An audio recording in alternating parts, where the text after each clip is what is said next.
Hablamos de los menas con el militar en excedencia, analista en seguridad y defensa Bruno Navarro. Bruno, muy buenas noches. Buenas noches. Batalla campal, enfrentamiento que se produjo entre dos grupos y en medio los trabajadores de esas empresas portuarias que ven sumidos en la inseguridad. Sí, no es nuevo, es la tónica diaria, hay que decirlo, diaria y no exagero. Parece que las cosas no existen hasta que no salen las noticias. Desgraciadamente esta ha sido una batalla especialmente intensa y por eso todos somos conscientes de ella, pero tenemos también que ser conscientes de que diariamente están ocurriendo estas situaciones. Son docenas y hasta centenares de inmigrantes ilegales que se cuelan en las escolleras que rodean el puerto de Ceuta y malviven entre las piedras, formando incluso en ocasiones chabolas, tiran mantas, bueno, porque tienen que vivir allí o sobrevivir allí en ocasiones bastante tiempo, ¿no?, esperando el momento adecuado, ¿no? ¿Qué ocurre allí en esas escolleras? Pues lo que podemos imaginar: tráficos ilegales de todo tipo, especialmente de drogas, abusos, muchas veces, lógicamente, a los menores que abundan, y peleas por ocupar los mejores lugares en esas escolleras que ya de por sí son un lugar muy difícil para vivir. Grupos entre individuos y grupos peleas entre individuos y peleas entre grupos, como se han sucedido, y es lo más frecuente, las peleas entre varios grupos o entre dos grupos que están luchando por algún lugar. En este caso fue distinto. En este lugar directamente era uno de los asaltos que se producía para conseguir entrar a asaltar los barcos, con lo cual asaltaron el puerto en masa y tuvieron que intervenir las fuerzas de seguridad, ¿no? Lo poco que había, la policía portuaria, que se vio totalmente sobrepasada, llamaron al GRS, a lo que ya podríamos llamar los antidisturbios de la Guardia Civil, e incluso al servicio marítimo, a los buceadores de la Guardia Civil. Al final consiguieron detener a la mayoría, ¿no? Hablabas de los trabajadores que viven atomorizados, que están en medio, efectivamente.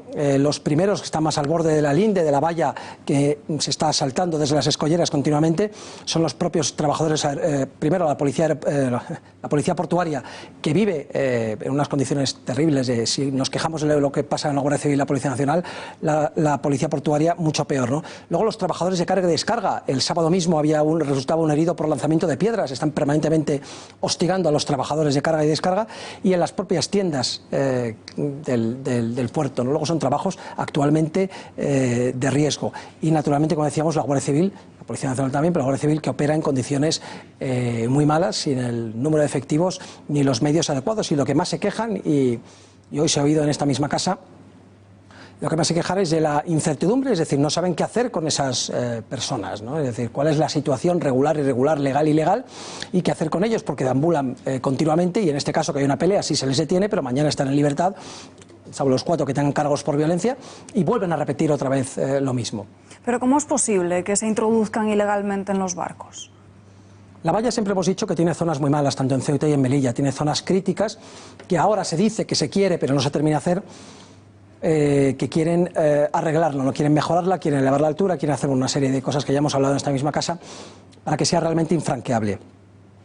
Pero la peor parte, que es lo que pocas veces se ha dicho, es la que llega a costa. Cuando la valla llega a costa, la valla no sigue por el mar, ¿no? La valla llega a costa ¿dónde? En las escolleras, ¿no? Que por un lado separan lo que es el puerto propiamente dicho del mar.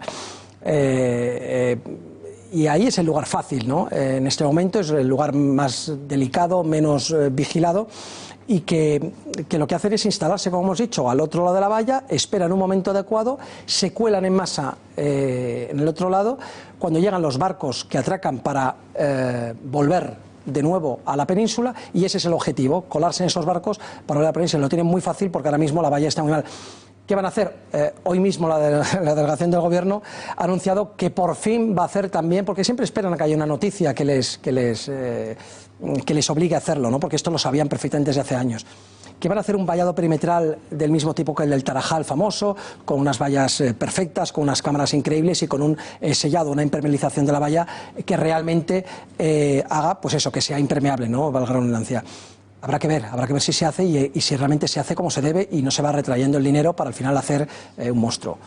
Pero ¿cuáles son las principales motivaciones? ¿Hay también un efecto llamada con respecto a los menores extranjeros no acompañados? Bueno, si tenemos en cuenta que aproximadamente un tercio de las personas que viven en las escolleras y de los que asaltan, lógicamente, los barcos son menores, nos podemos imaginar que desde luego hay un efecto llamada general, porque es verdad que hay un aumento permanente de la inmigración ilegal, tanto en pateras como asaltos de vallas, como el asalto por el puerto, un aumento exponencial, porque lo hemos dicho en esta casa alguna vez, los italianos y los malteses se han puesto duras y las rutas de mafias y de tráfico de personas se han orientado hacia el occidente del Mediterráneo, y eso nos afecta directamente a nosotros. Pero es que hay un efecto llamada muy particular para los MENAs, ¿no?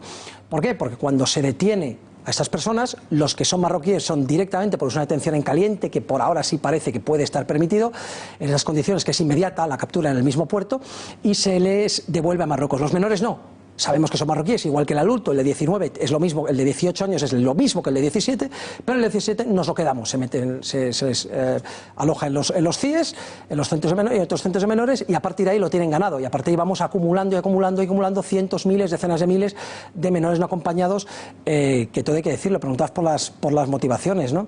Tienen la motivación general de todo inmigrante socioeconómico, de mejorar su vida, como los adultos, pero en el suyo hay unas condiciones muy particulares, ¿no? Por un lado, la obsesión por una vida fácil, llena de lujos, como les están vendiendo. En ocasiones es cierto, hay un efecto llamada, te están diciendo que te pongo todo y te doy todo, pues oye, es genial, ¿no? Pero es que además es lo que le están diciendo sus compañeros que están aquí ya en España. Y un placer también de poder separarse de las familias. Recordemos que son adolescentes y que quieren separarse de las familias para tener una vida con libertad, como llaman ellos, sin responsabilidades, sin derechos y sin respeto. Y eso es lo que nos está llegando. Nos está llegando en ocasiones sí, hay algunos. El problema es que además en los centros de menores, por lo general, se les convierte, y no es por culpa del centro de menores en sí, sino por la situación que se está viviendo, entran de una forma, los que entran bien suelen salir mal. Claro, como bien decías, llegan a España, se acumulan en esos centros, pero también hay otros que acaban en manos de las mafias. Pero incluso en los mismos centros. Tenemos en cuenta que para llegar a España han tenido que transitar por lugares que están en manos de mafias. Ya en sí, para llegar a España, lo normal es que hayan tenido que solicitar, lógicamente a cambio de dinero, las ayudas de mafias. Muchos de ellos, cuando llegan a España, siguen a territorio español, Ceuta y Melilla o ya la península, siguen vinculados a estas mafias que les explotan, hay una explotación laboral y sexual, ¿no? Como decías antes, pero incluso empiezan los CIES en muchas ocasiones, porque los CIES al final, imaginémonos, ¿no? Los medios son muy limitados y está lleno de grupos, de bandas de menores que además, donde las mafias en ocasiones pueden llegar a operar con total impunidad, o incluso en los alrededores se apostan para captar a esos menores. Creemos que vivimos en el primer mundo, España, primer mundo, Europa y tal, pero tenemos lugares en nuestro país que son realmente tercermundistas y donde el Estado del derecho no impera y donde las fuerzas del cuerpo sobre el Estado no pueden entrar y donde un ciudadano normal y corriente no puede pasear. Y no me estoy refiriendo solamente a determinados barrios de Madrid o Barcelona, pero hay muchos lugares, y en Ceuta y Melilla hay lugares de ello. Y como decíamos, incluso los que llegan limpios, al final son captados por las mafias, tienen una mala convivencia, privados de sus referencias paternas. La única referencia que tienen son esos compañeros realmente pandilleros, y al final se acaban convirtiendo en ellos mismos, en todo caso, porque si no, no sobreviven. Tienen que demostrar dureza, tienen que demostrar que son duros, que son malos, que son malotes, y acaban, es raro que puedan salir, digamos, inocentes y limpios, incluso los que llegan bien. Esto hay que saberlo, que esto hay que poner freno de alguna manera a este flujo continuo e inmenso que tenemos de menores no acompañados. Pero ¿cómo ponerle freno? ¿Qué medidas habría que adoptar? Hay unas que hemos dicho siempre, que son las medidas, digamos, generales, que afectarían no solamente a los MENAs, sino también a los adultos, ¿no? Para empezar, la valla, que sea realmente infranqueable en todos los sentidos, que las fuerzas de corporación del Estado tengan los medios, el número de efectivos y los medios adecuados, que haya una ley de extranjería adecuada, que además piense primero en España y en a quién podemos ayudar, ayudando a los españoles primero, a cuántos más podemos ayudar sin sumirnos en el caos económico y de seguridad, como es el caso especialmente en España. Mejorar las condiciones de evolución en caliente, es decir, me asaltan la valla, les pillo y los devuelvo. Pero es que hay unas condiciones muy problemáticas, porque muchas veces ellos lo que hacen es provocar daños exprofeso para poder quedarse, porque si cometes algún delito o alguna amenaza, lanzas piedras, quemas contenedores, te resistes a la policía, has cometido un delito y ya nos los quedamos, y es muy difícil al final que esto, y es lo que consiguen, ¿no?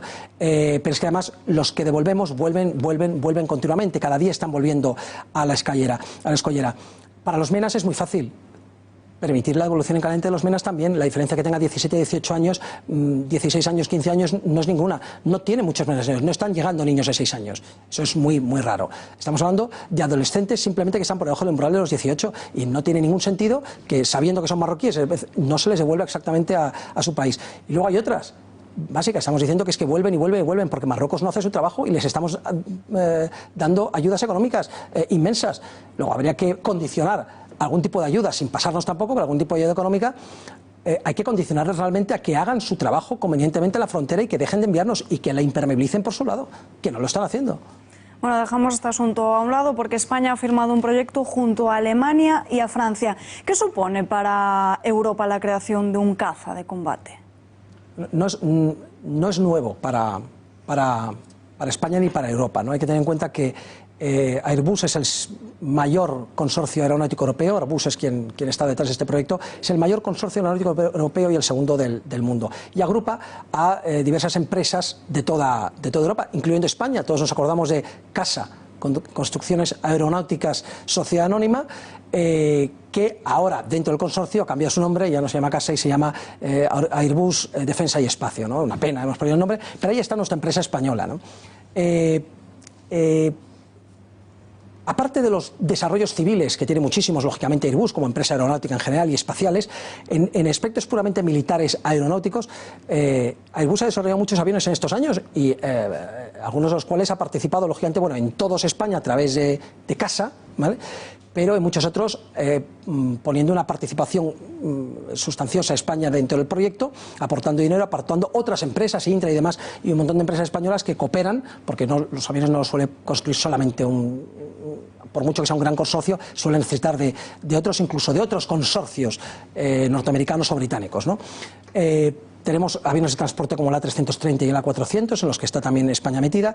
Tenemos el famoso helicóptero Tigre, que es el que nutre, es el helicóptero de combate de muchos países europeos, incluido el de España, fabricado por Eurocopter, que es la rama de helicópteros de Airbus, de nuevo. Tenemos el primer dron europeo, el Male, que todavía no está terminado, y en el que España participa ya con un generoso 23% dentro del proyecto. Y tenemos el Eurofighter, que es el avión, por eso decía, no es el primero, el avión de combate europeo de estas últimas décadas es el Eurofighter, que también es la espina dorsal de la defensa aérea o del ataque aéreo español. Hay que tener en cuenta que los aviones de combate son siempre la estrella, son el programa estratégico principal de cualquier arma aérea, ¿no? Luego, para Airbus su programa estrella es el Eurofighter, era el Eurofighter, en el cual participamos con es verdad, una contribución modesta, pero en este futuro avión de combate europeo, que no se llamará así, ya le darán un nombre, este futuro avión de combate europeo participamos, y esa sí es la novedad, no el hecho de que haya un avión de combate europeo, que ya lo había, y este va a sustituirle en la década de los 30-40, cuando quede obsoleto el Eurofighter e entrará en operatividad el avance es que contribuimos con un nada desdeñable 33%, al mismo nivel que Francia y Alemania. Con lo cual, esa yo creo que es la noticia importante para la industria militar española. Desde luego. Bruno Navarro, gracias por estar aquí con nosotros. Muy buenas noches. Buenas noches y gracias a vosotros.